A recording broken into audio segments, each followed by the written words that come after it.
En el capítulo 19 del libro de los Hechos de los Apóstoles, encontramos uno de los pasajes más interesantes desde el versículo 23 en adelante, que nos habla acerca de una batalla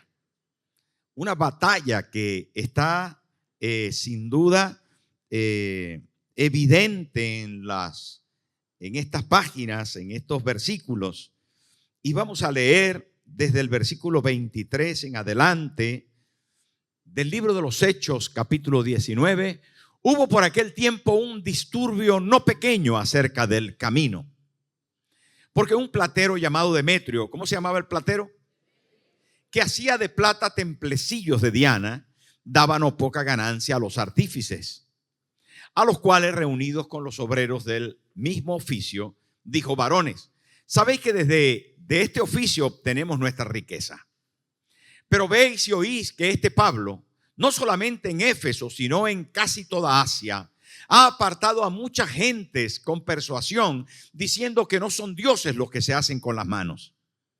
Y no solamente hay peligro de que nuestro negocio venga a desacreditarse, sino también que el templo de la gran diosa Diana sea estimado en nada y comience a ser destruida la majestad de aquella a quien venera toda Asia y el mundo entero.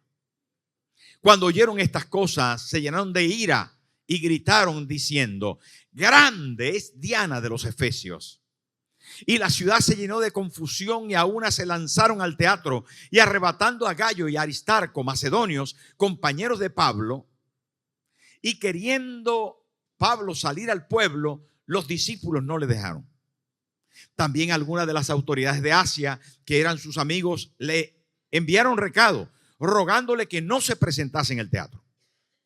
Unos pues gritaban una cosa y otros otra, porque la concurrencia estaba confusa, y los más no sabían por qué se habían reunido.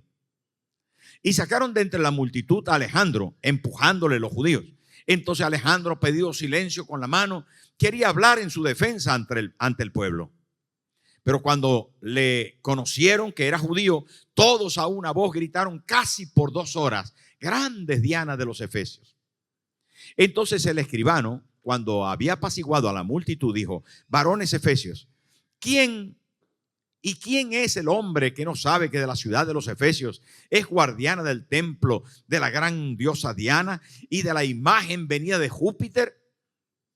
Puesto que esto no puede contradecirse, es necesario que os apacigüéis y que nada hagáis precipitadamente. Porque habéis traído a estos hombres sin ser sacrílegos ni blasfemadores de vuestra diosa. Que si Demetrio y los artífices que están con él tienen pleito contra alguno, audiencias se conceden y procónsules hay, acúsense los unos a los otros. Y si demandáis alguna otra cosa, en legítima asamblea se puede decidir. Porque peligro hay de que seamos acusados de sedición por esto de hoy, no habiendo ninguna causa por la cual podamos dar razón de este concurso. Y habiendo dicho esto, despidió la asamblea. Qué interesante.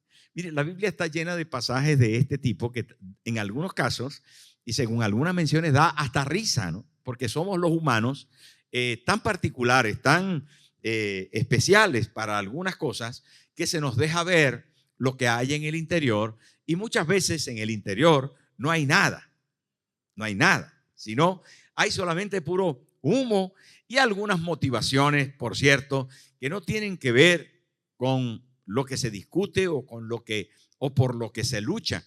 No obstante, aquí hay unas verdades contundentes.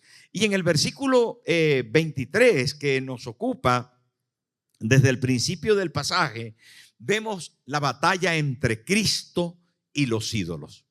Esa es la verdadera razón y fondo de este pasaje. La batalla de Cristo y los ídolos. Y no se va a creer, no es un tema antiguo, ni es un tema del tiempo de los apóstoles. Es un tema tan actual que esta mañana estoy convencido que por su mente, por su corazón, por su vida, por su casa, en su desayuno, en su café, pasaron por su vida, por su mente. Y es que la batalla contra los ídolos es incesante, no para. Las motivaciones del corazón del ser humano siempre están batallando entre Dios y los ídolos. Y llámese ídolo esa cantidad de cosas que en algún momento hemos estudiado a profundidad. No solamente las escayolas y los yesos y las estampitas, no, sino también cuestiones que pasan a ser prioridades en nuestra vida antes que Dios. Recuerde ese concepto, que todo lo que intenta ocupar el lugar de Dios en el corazón del ser humano se convierte en un ídolo. De forma que vale la pena entender que aquí en este pasaje vamos a descubrir motivaciones tan ancestrales, pero tan actuales, tan de moda, que asombra. Y digo que asombra porque dentro de todo eso necesitamos tener un ministerio personal, un ministerio eclesiástico, un ministerio público prevaleciente, que sea significativo, que vaya por encima de lo habitual, de lo normal, de lo recatado, de lo limitado. Tenemos que nosotros, hermanos, tomar conciencia de que si Cristo está en mí, Él es la esperanza de gloria para este mundo, para mi familia, para los que están a mi alrededor. Estamos, ¿sabe?, muy trajinados con el hecho de pensar, ay, pobre de mí, yo qué podré hacer por mí mismo. Y ese egocentrismo, esa supervivencia permanente nos hace mucho daño, porque fuimos diseñados para bendecir a otros, para ayudar a otros, para servir, para amar, para restaurar, para construir en la vida de otros. No se le olvide que usted está diseñado para otros, no para sí mismo. Mire, por eso es que somos padres, madres, hermanos. ¿Sabe por qué? Porque nuestras acciones de la vida deben ser dirigidas en favor de otro. Si una madre no se entrega a sus hijos, si no se entrega a su marido, si no se entrega a la encomienda que Dios le dio como otros más importantes que ella, no va a cumplir bien su labor de madre. Usted sabe que hay madres malas que ponen a su bebé allí y se quedan dormidas y aplastan al bebé y lo asfixian. ¿Sabe por qué? Porque a lo mejor prevalecen ellas mismas contra la responsabilidad maternal. Y hay padres que abandonan a sus hijos y ya no les atienden. Y el juez tiene que obligarles a sostener a sus hijos. Se perdieron la identidad porque el egocentrismo, el egoísmo personal desplazó el deber impuesto por Dios en el corazón de las personas. Pero no así el cristiano. Debe restaurar esos valores y entender que mi vida tiene un sentido: servir. Dígale al que tiene al lado, usted nació para servir. Esto es importante y además satisface porque es el carácter de Dios. Bueno, nosotros podemos decir, no, que me sirvan. Ese es el código del mundo. Que a mí me den, que todo lo tengo. Yo soy, estoy diseñado para recibir, para que me ayuden a mí, para que me bendigan. Pues no es eso. No es eso la vida cristiana, ¿sabe? Es probable que usted se haya confundido y buscando lo suyo propio haya pensado que el cristianismo es eso. Y aquí aparece un ministerio prevaleciente que insta a las personas a esa entrega. El apóstol Pablo llegó a Éfeso y aquí dice, Pablo, aconteció que entre tanto Apolos estaba en Corinto, en el versículo 1 del capítulo 19, Pablo, después de recorrer las regiones superiores, vino a Éfeso. Ese es el versículo 1, que no lo leímos, que está al principio, dice, Pablo fue a Éfeso y hallando a ciertos discípulos, les dijo, ¿recibisteis el Espíritu Santo? Él era un caminante, él era un predicador itinerante, él era un apóstol que llevaba la palabra.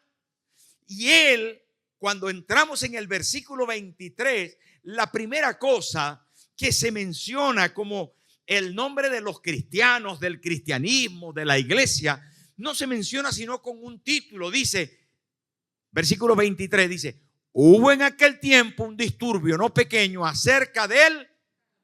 Veis que entonces el evangelio comienza con un título y el título es un camino, una senda por donde yo voy a transitar. No es un estatus o una posición neutra, estática, estable, sino móvil. Es un camino, es un proceso, es un andar. Y cuando se habla de camino con el evangelio, se habla de evangelización, se habla de llevar, se habla de apostolado, se habla de mover la palabra de Dios a otros lugares donde no ha llegado. Y evidentemente en los zapatos de los apóstoles el camino se hacía predicando, se hacía influyendo, y es ahí donde un ministerio prevaleciente va a afectar a las personas. Usted tiene una encomienda en esta tierra y la primera encomienda es dar de lo que ha recibido. ¿Qué ha recibido? Mire, de las cosas más elementales que nosotros hemos recibido es pan, es aire para los pulmones, es palabras, es Cristo en el corazón. Son las cosas más elementales y de esas estamos llamados a compartir.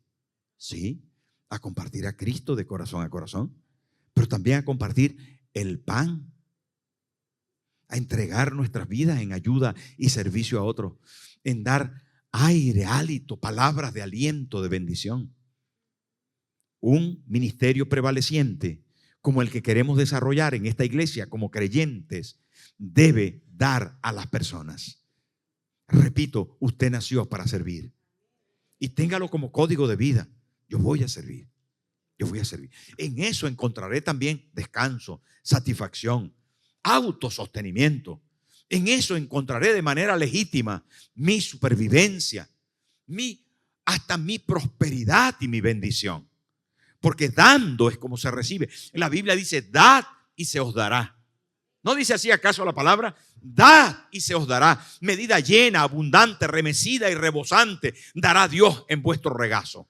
Porque dando es como el ser humano recibe. Cuando usted se esfuerza y entrega horas de labor, entonces usted es recompensado por un salario. Cuando da a las personas cariño, afecto, amor, paciencia, permanencia, constancia, ¿sabe qué recibe usted? Todo eso lo recibe de vuelta. Por eso algunas personas están esperando ser amadas para comenzar a amar. Y no es así. Todo lo que el hombre sembrare, eso también cosechará. Siembre. No, pastor, pero llevo 10 años sembrando. No se canse. No se canse. Un día usted va a recibir. La Biblia lo promete. Dice amén o no. La Biblia lo promete. Ame. Ame con toda la fuerza de su corazón. Pablo predica en Éfeso. ¿Y qué predica? ¿Sabe qué predicaba especialmente? Aparece allí. Les predicaba que no son dioses los que se hacen con la mano. Qué predicación más elemental. Le decía a todos los efesios, señores, no son dioses los que se hacen con la mano. ¡Wow! ¿Por qué? Porque Éfeso, por cierto, tuve el privilegio de visitar Éfeso con Moreiva, y están ahí los restos del antiguo templo de Diana de los Efesios. ¿Saben que dentro de las 7 maravillas del mundo estaba el templo de Diana? Era un templo que tenía 126 columnas de 19 metros de alto. Era un templo que medía más de 100 metros de largo por 60 de ancho. Era un templo hecho, esas columnas y todos esos suelos y todo el techo y todo lo demás eran de mármol. Dentro del templo habían sacerdotisas que se prostituían y se acostaban con los que iban. En el templo habían cámaras que hacían de bancos. Venía gente porque estaba en el puerto del mar. Éfeso está en un puerto marítimo. Y venía gente de todas partes del mundo para adorar en el templo de Diana, que también era llamada de forma original por los efesios o por los griegos, eran llamadas Artemisa. Los romanos fue que le pusieron Diana. Y ahí aparecen los dos nombres y era importante. Y había un comercio alrededor de ese templo que era más importante que el Partenón de Atenas. Era el doble de grande, era gigantesco. Pero imagínense, 100 y pico metros de largo. O sea, una calle entera por 60 metros de ancho. Era impresionante. una de las 7 maravillas del mundo antiguo. Junto con los jardines colgantes de Babilonia, las pirámides de Egipto, las que la gente decía, wow, ¿qué es esto? Una maravilla de la arquitectura de aquel entonces. No obstante, todo esto había hecho que una ciudad entera viviera del turismo, viviera de los fondos que recolectaban a través de este templo idolátrico, evidentemente. La gente venía a adorar a la diosa Diana, se acostaba con las prostitutas que estaban allí, que eran sacerdotisas, dejaban el dinero en los bancos que tenían dentro del templo. Esta gente, queridos hermanos, vivía de la prosperidad que generaba y también hacían souvenirs. Pero los souvenirs eran costosísimos, eran de plata. Artífices especiales, muy finos, tallaban los pequeños templecillos de plata y los vendían y les dejaba un dinero importante. Cuando el apóstol Pablo comienza a predicar, predica y afecta no solamente la vida de una ciudad que está entregada a la idolatría, sino que afecta la economía de la ciudad, afecta la ideología y religión de la ciudad, afecta el corazón de las personas atados a una tradición ancestral. ¿Saben cuándo comenzó la adoración a Artemisa, a Diana? 6 siglos antes de este episodio. Porque había caído del cielo un meteorito que tenía una forma así medio gordita y todo lo demás, pero que parecía como una mujer. Y comenzaron a adorarla y era un meteorito que había caído del cielo y decía que había venido de Júpiter y que era la diosa Diana y la adoraban. Agárrate ahí. Pues, ya saben que mire, yo qué sé, no sé cómo se llama la virgen de su pueblo, con todo respeto y cariño, no sé cómo se llama, pero la de mi pueblo se llama la Chinita. No porque sea de China, sino porque era de pelo negro, lo que sea, yo qué sé, que apareció en una tabla flotando en el lago de Maracaibo. Agárrate. Unos pescadores vieron que había una virgen flotando encima de una tabla y ya está. ¿Qué vieron aquella noche? ¿Qué bebieron la noche anterior? No lo sabemos. Perdonen el chiste. Pero la realidad es que, y la virgen de los camioneros, y la virgen de no sé qué, ¿de dónde apareció? Y dónde, no, una vez en mi pueblo hubo un revolú, porque resulta que en el camino hacia mi pueblo había crecido una enredadera de tal forma, había crecido que tenía así como una forma de mujer. Y dijeron, esa es la virgen. ¿Saben qué? Señores, el corazón del ser humano es un taller de ídolos. Pero que cuando no adoran cosas así como una enredadera o como una imagen de cualquier cosa, adoran otras cosas. Adoran a una joven atractiva o adoran a un niño precioso que acaba de nacer. O adoran a un coche, o a una casa, o a un trabajo, o a una nómina, o a un dinero que tengo en el banco guardado. Y le dedican toda la fuerza y todo el empeño. Y el apóstol Pablo dijo, no son dioses los que se hacen con la mano. No son dioses lo que es parte de la creación. Porque si el creador creó, entonces era él el digno de adoración. ¿Me estoy explicando? Saben, queridos hermanos, la predicación del apóstol Pablo era prevaleciente. Y afectó el corazón de las personas. Y saben que es difícil que una abuelita de mi pueblo deje de adorar a la Chinita. Eso es muy difícil, necesitamos un milagro. Porque tienen ahí obcecado que la Chinita es la Chinita y no hay otra cosa. Y le prendo velitas y le pido a la Chinita y da igual donde hubiera aparecido. Ella yo no me acuerdo donde hubiera aparecido, pero da igual, yo le prendo la velita y le tengo fe a la Chinita. ¿Y saben qué puede liberar eso? El poder de Dios. Cuando en la mente de las personas idolátricas se les mete algo, solo Dios puede cambiar. Y eso pasaba en Éfeso. Diana de los Efesios, que había caído del cielo y que ahora estaba en ese tremendo templo que le habían construido, era la diosa de todo el pueblo, pero no solamente era importante como diosa, sino lo que devengaba de esa idolatría, y se llama dinero. Y aquí se levantó un señor llamado Demetrio. Agárrense. Ahí está. Mire, creo que el versículo, ahí está. Porque un platero, ¿un qué? Esto era el que construía. Este era el jefe de los plateros. Era, digamos, había como una especie de patronato o algo así, ¿no? Una cofradía, una fraternidad, o como se quiere llamar. Había un señor llamado Demetrio que era el representante del colegiado de lo que fuera, de los plateros, y se llamaba ¿cómo? Demetrio. Y este Demetrio dice que hacía templecillos de Diana, daba, ¿qué dice aquí? No poca. Ahora estamos hablando de dinero. ¿Sabe qué? La mayoría de las veces, todas las idolatrías vierten en la economía. Hay que cuidar el corazón de eso. Hay que cuidar el corazón de eso. Porque no puede uno pagar la gracia de Dios con dinero. No se le olvide eso nunca.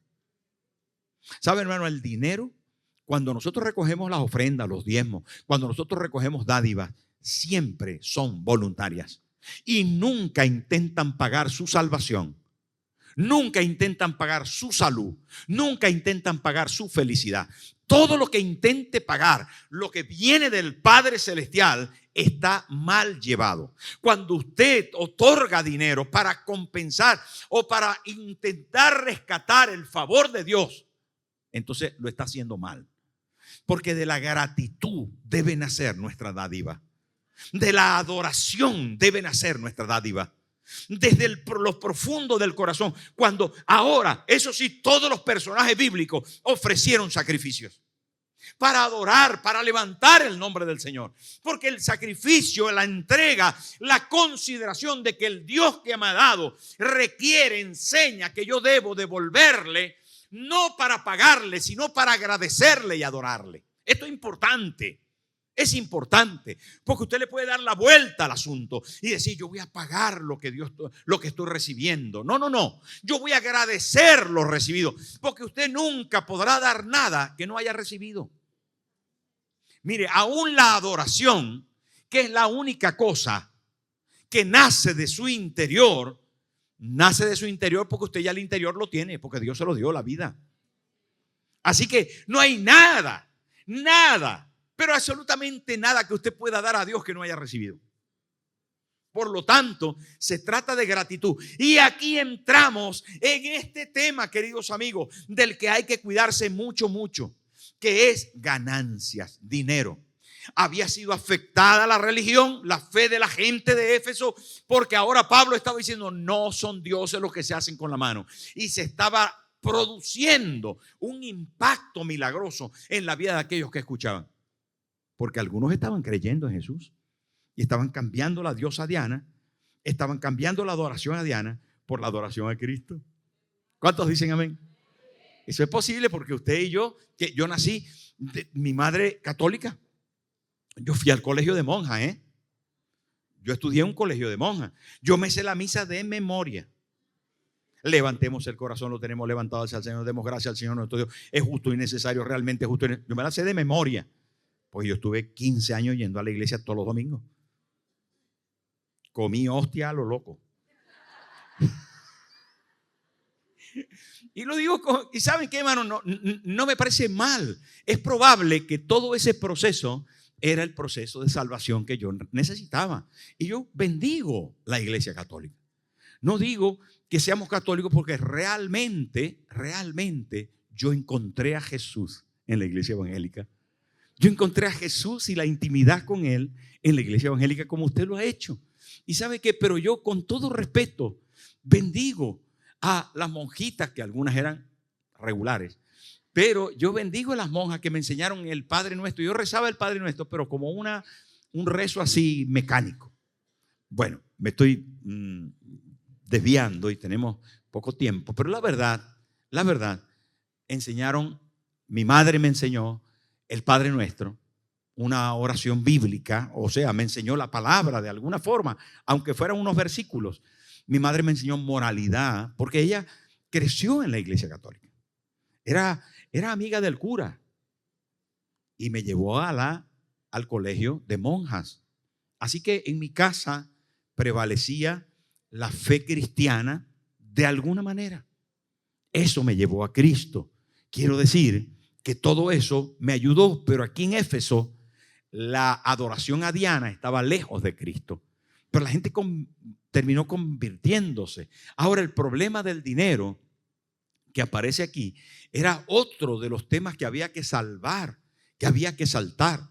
Pero además de el cambio de fe y el cambio de la idolatría del dinero, estaba el prestigio de lo empresarial.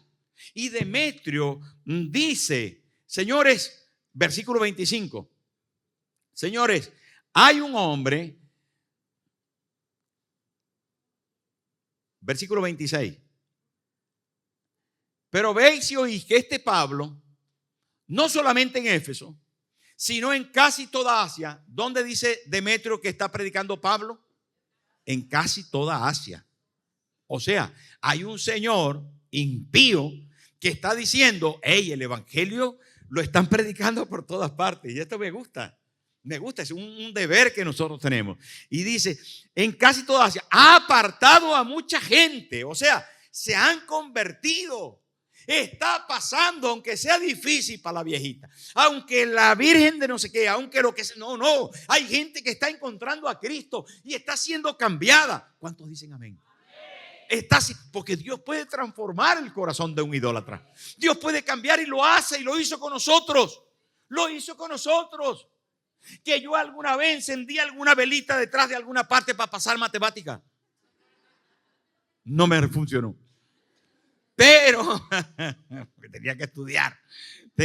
¿Sabe qué? Pero aquí hay mucha gente que está siendo apartada, y dice Demetrio con persuasión. Desde luego que el propósito de la predicación es persuadirte para seguir a Cristo, evidentemente.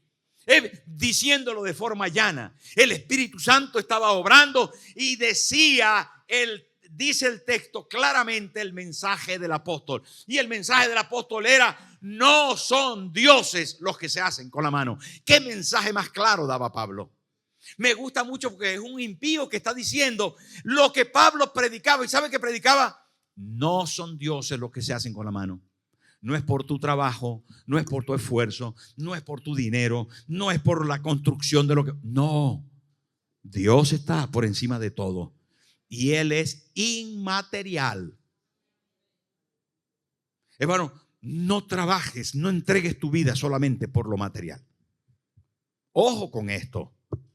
Ojo con esto, porque usted dice, no, yo salí de mi país porque quiero prosperar, porque quiero comprar, porque quiero tener. Cuidado con eso. Cuidado con eso. Llena tu corazón del Señor. Llena tu corazón de lo eterno. Llena tu corazón de Cristo. ¿Cuántos dicen amén? Esto es importantísimo. Importantísimo. Si usted tiene en el corazón, hermano, lo material solamente, quiere prosperar, y viene a la iglesia el domingo un ratito para cumplir, y no tiene a Dios como su prioridad, tarde o temprano fracasará. ¡Ojo! ¡Ojo! Mire, Demetrio está defendiendo aquí su parte. Dice que le daba no poca ganancia lo que hacía. Dice la palabra que ha reunido a los plateros que construyen el templecillo.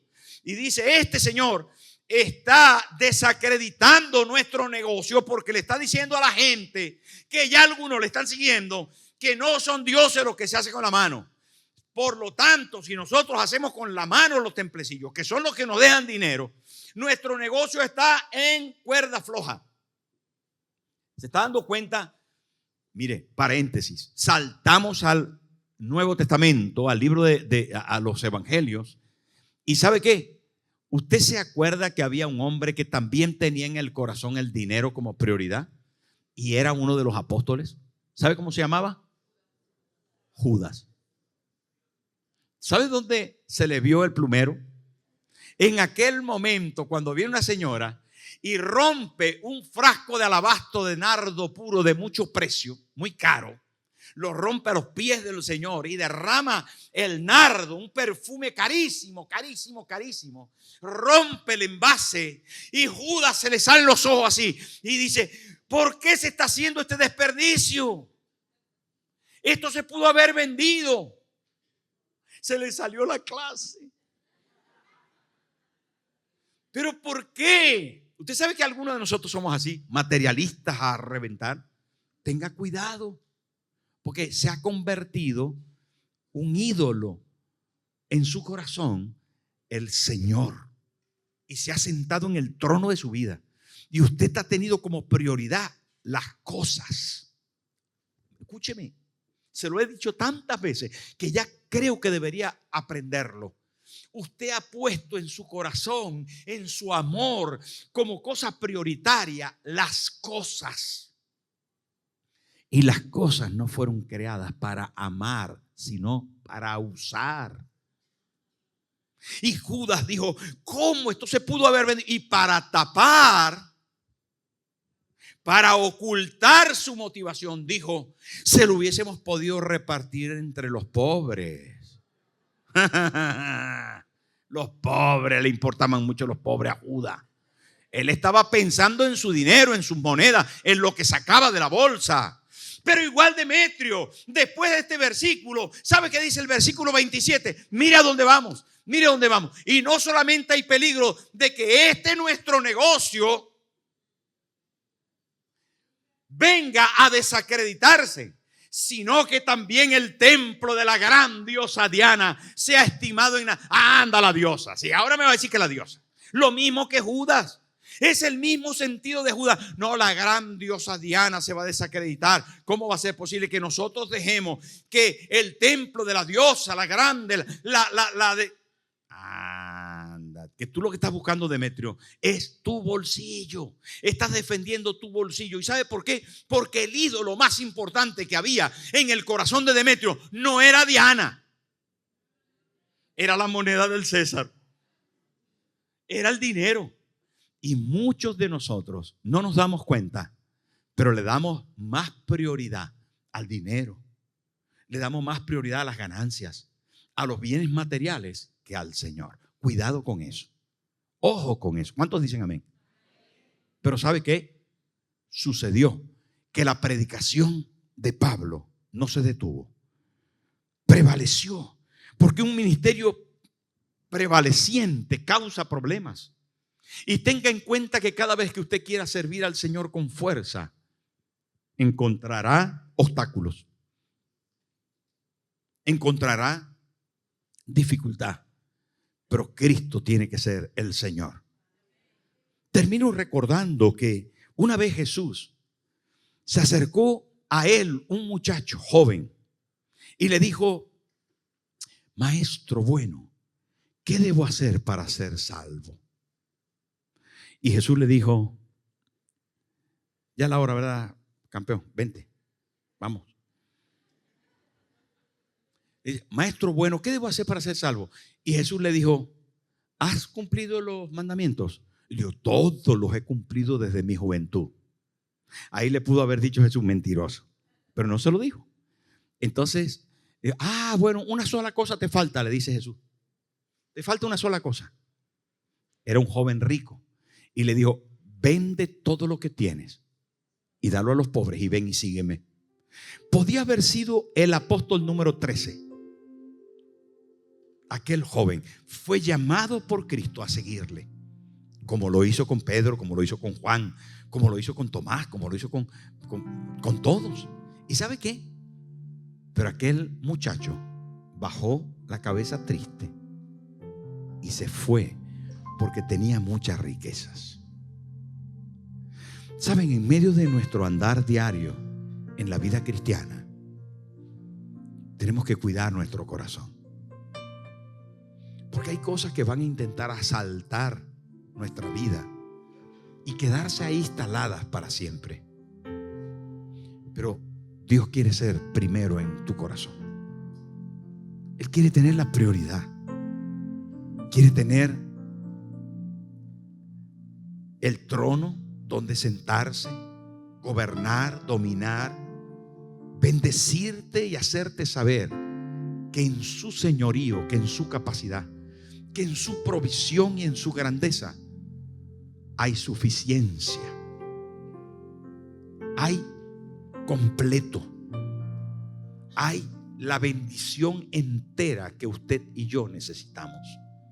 El Evangelio ha llegado a nosotros para revolucionar nuestra mente, nuestro corazón, nuestro bolsillo, pero también nuestro futuro. El Evangelio llegó a nosotros, hermano, para darnos un vuelco.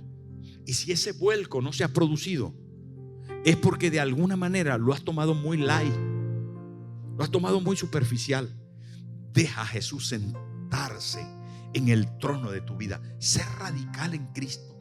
Dile: Señor, yo quiero que tú seas mi dueño. Si usted está aquí por primera vez, usted lo puede comenzar a decir desde hoy y decirlo con toda la actitud y con toda la responsabilidad. Yo quiero que Cristo sea mi Señor en todas las áreas. En el área de mi costumbre, de mis ancestros, yo lo quiero cambiar para que Él sea lo principal hoy en mi vida. Yo quiero cambiar mi forma económica de vivir y que Dios sea lo primero en mi vida.